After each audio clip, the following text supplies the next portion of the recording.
And 1 in 5 Americans use a smartwatch. I use one or a fitness tracker. That's according to a Pew Research Center survey. The St. Johns County mom you're about to meet used hers for years. But recently, she noticed a dent in her wrist where she wore her device. She turned to our On Your Side team to find out if she should be concerned. They're designed to keep you healthy. Track your calories, your steps, and your sleep habits. I wanted to track my progress and see how much activity I really did each day. Sherry Glazier wore her fitness tracker for more than a decade, but recently... Through here, it's definitely a dent. You can feel the bones and the tendons very easily in this one spot.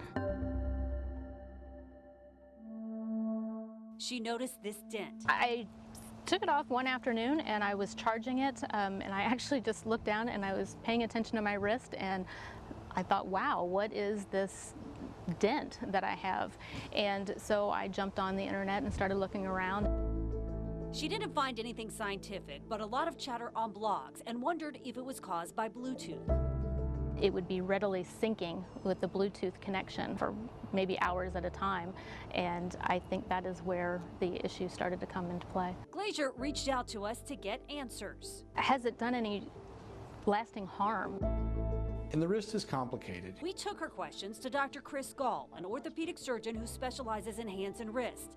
We asked him about so-called wrist dent. I wouldn't say it's the most common thing that we see, but patients come in and they mention that they've got wrist symptoms, and sometimes they relate that to objects they're wearing or activity trackers or watches or bracelets or things. Dr. Gall says wearing your device too tight can cause compression. A lot of these devices now don't need to be removed as frequently, and so there's really no break or no rest given to the structures underneath them. And that, he says, can cause what appears to be a dent. It typically is not permanent, and what happens is with focal compression over any tissue, you can create a little defect in that tissue, or you can kind of change the growth of that tissue underneath. Glazier says it's not the dent that concerns her the most. It's more about what has it done to my bone, my tissue long term.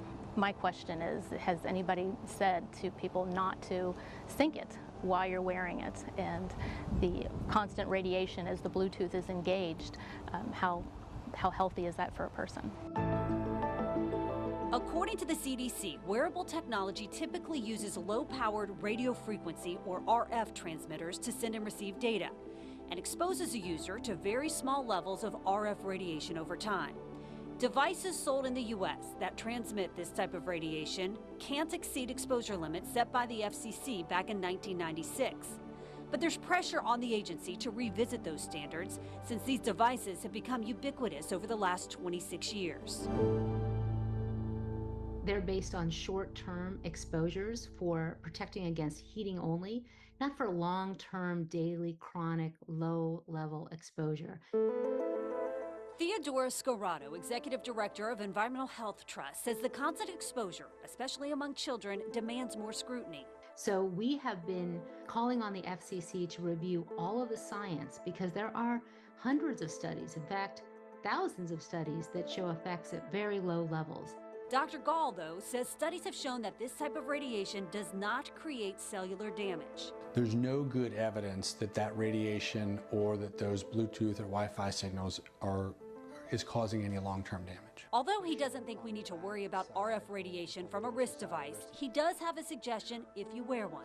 Loosen it and remove it. If you can get a finger or two underneath your device, you'll still get good readings, and it should be able to move up and down, so that if there is a little rough edge on that, or if there is a little pressure spot, it's not always on the exact same tissue. Glazier says she still has the dent nearly 2 months after she stopped wearing her fitness tracker, and for now, plans to keep it off.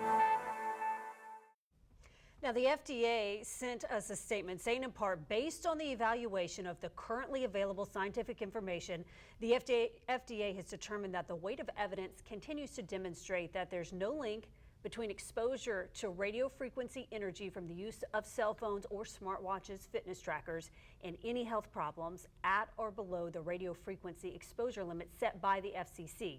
I did reach out to the FCC multiple times, but Anthony, I still have not heard back. So we were talking about this when you were thinking about doing your story, and I took off my watch, and actually we have video, I do believe, that we can show you that shows you the dent in my Yeah, you had a pretty wrist. significant, and we don't know if it'll go away because you always wear your fitness tracker, but Dr.